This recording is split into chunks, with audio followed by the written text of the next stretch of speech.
The death of Osama bin Laden was likely the point where the U.S. should have started leaving Afghanistan, retired Maj. General Dana Pittard says. With U.S. military involvement in Afghanistan lasting 2 decades, 4 presidents share at least some portion of the blame for last week's deadly Kabul disaster, a retired Army general says. But one of those presidents, Barack Obama, missed a time to transition out of the Asian nation nearly a decade ago, thus extending U.S. troops' time in the country for another 10 years, retired Major General Dana Pittard says.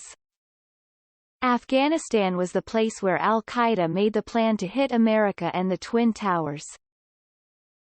We went in there for the right reasons, Pittard recalled last week in an interview with Border Report, just 2 weeks before the U.S. marks 20 years since terror attacks ended some 3,000 lives in New York City, the Washington, D.C. area and a field in western Pennsylvania. It was former President George W. Bush who initiated the Afghanistan operation, in response to the terror attacks, because the Asian nation was believed to be a safe haven for terrorists. But, at some point, maybe when Osama bin Laden was killed, it was probably time to transition out of Afghanistan, Pittard told Border Report. At some point, maybe when Osama bin Laden was killed, it was probably time to transition. U.S. forces finally tracked down and killed bin Laden, the Saudi-born mastermind of the Sept.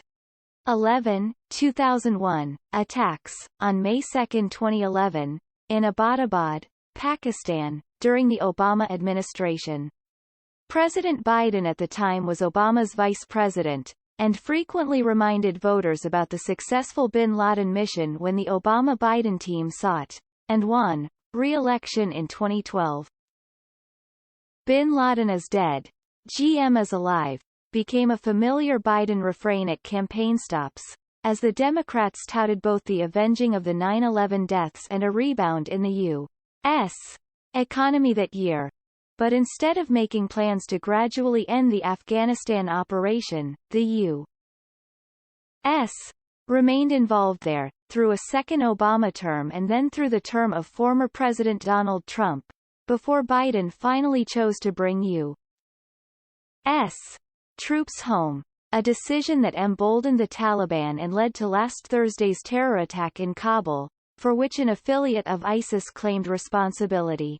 On Friday, Obama posted a series of Twitter messages in reaction to Thursday's Kabul attacks.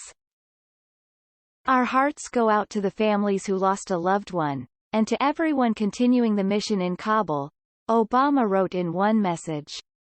We're also thinking of the families of the Afghans who died, many of whom stood by America and were willing to risk everything for a chance at a better life.